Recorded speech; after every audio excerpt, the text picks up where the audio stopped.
Hi! Hello! Good morning. అందరూ ఎలా ఉన్నారు? నేనైతే బావున్నాను. మీరందరూ కూడా బావున్నారని అనుకుంటున్నా. ఈరోజు మన రెసిపీ క్యారెట్ దోస. ఈ ప్రాసెస్‌లోకి వెళ్ళే ముందు welcome back to our channel Siri Vijayawada. ఈ క్యారెట్ దోస మార్నింగ్ బ్రేక్‌ఫాస్ట్‌గా పిల్లలకి కనుక పెడితే చాలా హెల్తీ అండి. అండ్ స్కూల్‌కెళ్ళే పిల్లలకైతే మార్నింగ్ తినడానికి ఇష్టపడరు కదా! ఇలాంటిది ఒక్క దోస తిన్నా సరిపోతుంది. నేనైతే ఇలా పీల్ తీసేసుకొని వాష్ చేసుకోవాలి.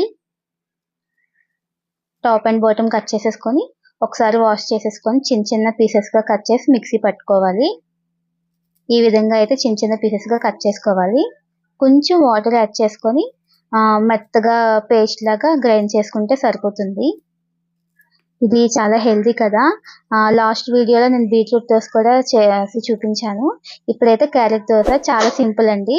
మీకు కనుక నచ్చితే ప్లీజ్ లైక్ చేయండి, షేర్ చేయండి అండ్ సబ్స్క్రైబ్ చేయండి. ఇంకా మోర్ వీడియోస్ అయితే నా నుంచి హెల్తీ వీడియోస్ అయితే వస్తాయి. ఆల్రెడీ నేను ప్రిపేర్ చేసి పెట్టిన దోసల పిండిలో ఈ గ్రైండ్ చేసిన క్యారెట్ ప్యూరీ అయితే ఇందులో వేసేస్తున్నాను. కావాలంటే మీరు ఒక పచ్చిమిర్చి కూడా యాడ్ చేసుకోవచ్చు. ఇందులో ఒక స్పూన్ సాల్ట్ అయితే యాడ్ చేసుకున్నా. ఈ విధంగా అయితే కలుపుకోవాలి. ఆ తర్వాత ఈ దోసల్లోకి పల్లి చట్నీ అయితే చేస్తున్నాను. అందులోనే ఒక 2 టమాటోస్ అయితే నేను యాడ్ చేసుకున్నా. పల్లీలు ముందుగానే వేయించుకొని పక్కన పెట్టేసుకున్నాను. ఈలోపైతే హాట్ వాటర్ కోసం నేను కప్‌లో వాటర్ వేసుకొని 2 స్పూన్స్ హనీ వేసుకున్నాను. నేను లాస్ట్ వీడియోలో చూపించాను కదండీ! లెమన్స్ ఎక్కువ ఉన్నప్పుడు మనం ఈ విధంగా అయితే స్టోర్ చేసుకోవచ్చు అని చెప్పేసి. నేను ఈ విధంగా అయితే స్టోర్ చేసుకున్నా. అది ఇందులో వేసేసుకొని కలిపేసిచ్చేస్తాను. చూస్తున్నారు కదా! చాలా యూజ్‌ఫుల్ టిప్ అండి. మీకు గనుక ఉపయోగపడితే ఒకసారి ట్రై చేసి చూడండి. ఆ తర్వాత ఇవి చట్నీ కోసం అన్నీ ప్రిపేర్ చేసేసుకున్నాను.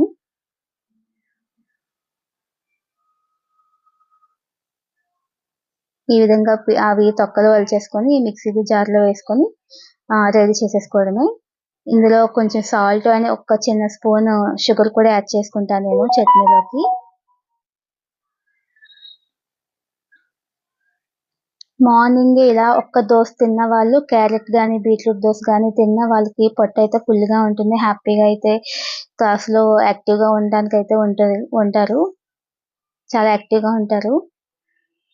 మాక్సిమం చెప్పాలంటే మార్నింగ్ వాళ్ళేమి తినడానికి ఇష్టపడరు కదా! హడావిడిలో మనం బలవంతంగా అయినా సరే ఒక్క దోస పెట్టినా చాలు.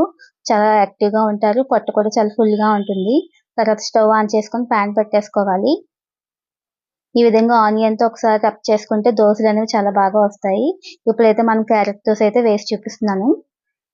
చాలా బాగా వస్తాయండి. అండ్ చాలా టేస్టీగా కూడా ఉంటాయి. దీంట్లోకి ఆయిల్ కూడా ఎక్కువ ఏమి వేయాల్సిన పని లేదు. వితౌట్ ఆయిల్ కూడా దోస చాలా బాగా వస్తది.